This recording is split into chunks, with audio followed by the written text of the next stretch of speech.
अस्सलाम वालेकुम नाजरीन, मैं आपका होस्ट अख्तर चौधरी और आप देख रहे हैं मेरा यूट्यूब चैनल हिस्टोरिकल पाकिस्तान। तो नाजरीन, पहले हमने पिछली वीडियो में आपको दिखाया था मैडम एजी टेलर की घर जो है, जिसको मेम की कोठी भी कहा जाता है। और आज हम आपको उनका जो ये सारी स्टेट थी, जिसका रकबा तकरीबन 77,000 एकड़ था, ये उनके वालिद की जागीर थी।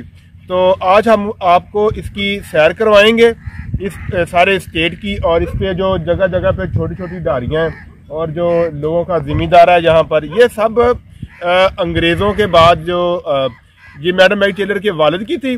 और ये सब मैडम एजी टेलर के जो मज़ारे थे, ये सब लोग उनके मज़ारीन में शामिल थे और ये यहाँ पर बैठे हुए थे। और 1991 में पाक फ़ौज ने जब ये इलाका अपने हैंड ओवर किया है, तो ये लोग अब तक मज़ारों वाली वैसे की वैसी ज़िंदगी गुजार रहे हैं। तो आप देख सकते हैं कि ये कितना खूबसूरत मंदिर है, जानवर हैं और खुलेआम ये लोग यहाँ पर बैठे हुए हैं। इनको कोई किसी का चोरी का कोई डर खौफ नहीं है। और ये बहुत ही खूबसूरत इलाका है। पाकिस्तान बनने से पहले ये बिल्कुल बंजर इलाका था, बल्कि पाकिस्तान बनने के बाद भी ये तकरीबन 1990 तक ये सारा इलाका बंजर इलाका था और ये सेम और थोर का शिकार था।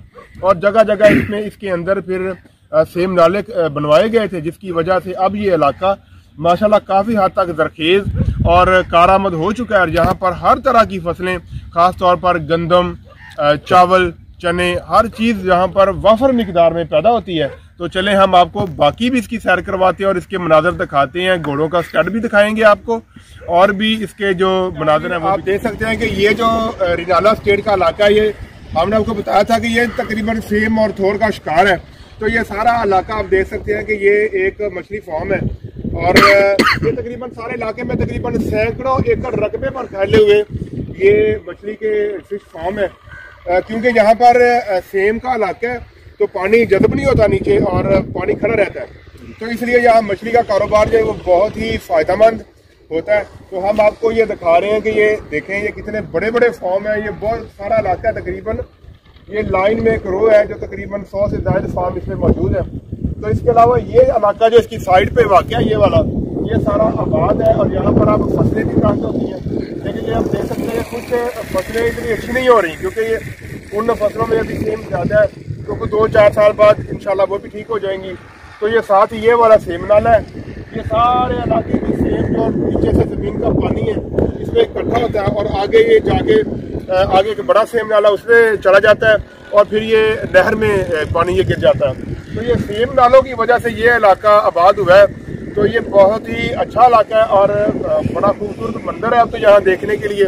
लेकिन पहले जो जब हम यहाँ आते थे तो यहाँ सिर्फ और सिर्फ सेम और थोर ही नजर आता था और सेम ही होती थी, हर तरफ सफेदी फैली होती थी, जैसे जमीन के ऊपर नमक फैला होता है। जब अंग्रेज़ों ने पंजाब में आपाशी का निज़ाम कायम किया और कॉलोनाइजेशन एक्ट 1912 मुतारफ़ करवाया, तो इस खित्ते की पहली lease Major Dennis Henry van Renen को दी गई। गालबन यही वो जगह थी जहां हैजिल डेनिस टेलर अपने वालिदैन के साथ रहने आई थी। समझौता करने वाले गांव में 20 one RB, 21 one RB, 22 one RB और 23 वन आरबी शामिल थे। इसके अलावा 13 वन आरए और 14 वन आरए भी शामिल थे। लीज 1915 से 1935 तक थी। इसी 20 साल लीज को बाद में 10 साल के लिए बढ़ा दिया गया। ताहम मेजर वैन रेनन 1938 में इंतकाल कर गए और उनके बाद उनकी बेटी हैजल डेनिस टेलर और उनके शौहर कर्नल जॉन एफ.एल. टेलर ने मिलकर लीज का इंतजाम किया। Chartered accountant firm A.F. Ferguson and company के रिकॉर्ड से जाहिर होता है कि दोनों मियाँ बीवी रिनाला स्टेट लिमिटेड में हिस्सा रखते थे। दोनों मियाँ बीवी ने खेती बाड़ी, सड़कों की तामीर, रेलवे स्टेशन, एक पुलिस स्टेशन, एक मॉडल विलेज और घोड़ों का अस्तबल बनाने में सहूलत फराहम की। इसलिए उनकी कारकर्दगी से मुतासर होकर नौ आबादियाती हुकूमत ने लीज में मजीद 10 साल के लिए तोसी की और ये वादा भी किया कि लीज के इख्तिताम पर टेलर्स फार्म खरीद सकेंगे। लेकिन हालात बदल गए।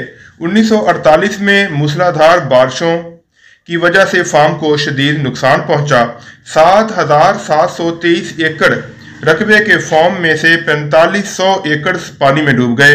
ये टेलरों के लिए बुरे वक्त का आगाज था। 1955 में दीगर स्टेक होल्डर्स ने मलकियत को चैलेंज किया और बिल आखिर 11 सितंबर 1994 को ये बाब HD टेलर्स की वफात पर ख़त्म हुआ। उनकी कब्र आज भी उनके बंगले के सामने मौजूद है। जी नाजरीन, इस वक्त हम मौजूद हैं घोड़ों के स्टड के ऊपर। ये इतना खूबसूरत घोड़ा ये हमारे पास खुद चलकर आ गया है। तो ये सारा इलाका जो है ये लेफ्टिनेंट कर्नल रिटायर्ड सरदार मोहम्मद हाशिम डोगर की जो ये इलाका उनको अलाट हुआ है पाकिस्तान आर्मी की तरफ से, और उनका ये खूबसूरत स्टड और ये पूरे इलाके में इतने बहुत प्यारे प्यारे स्टड फार्म यहाँ बने हुए हैं। और यहाँ पर तकरीबन 100 के करीब घोड़े यहाँ पर मौजूद हैं। तो कुछ घोड़ों का भी वो बता रहे हैं कि लेकर गए हैं उनकी फिटनेस के लिए। तो माशाल्लाह बहुत ही खूबसूरत मंजर है, बहुत ज़बरदस्त इलाका है।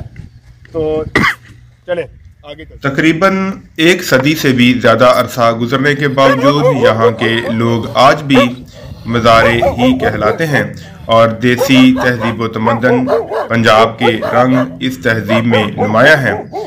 लोग ढारियों पर खुले आम यहाँ बैठे हुए हैं और अपने मवेशियों की हिफाजत करते हैं और यहीं पर ही अपनी खेती बाड़ी करते हैं।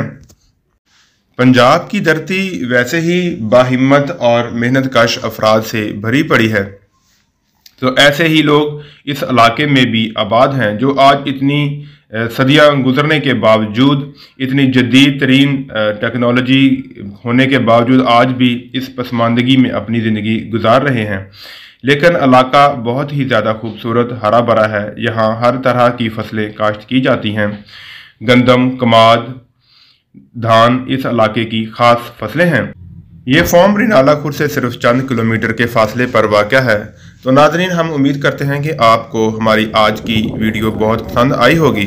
हमारी और भी तारीख़ी और ख़ूबसूरत वीडियोस देखने के लिए हमारे चैनल को सब्सक्राइब कर लें ताकि हमारी आने वाली और भी खूबसूरत वीडियोस आप तक बर वक्त पहुँचती रहें। आपका बहुत शुक्रिया। अल्लाह हाफिज़।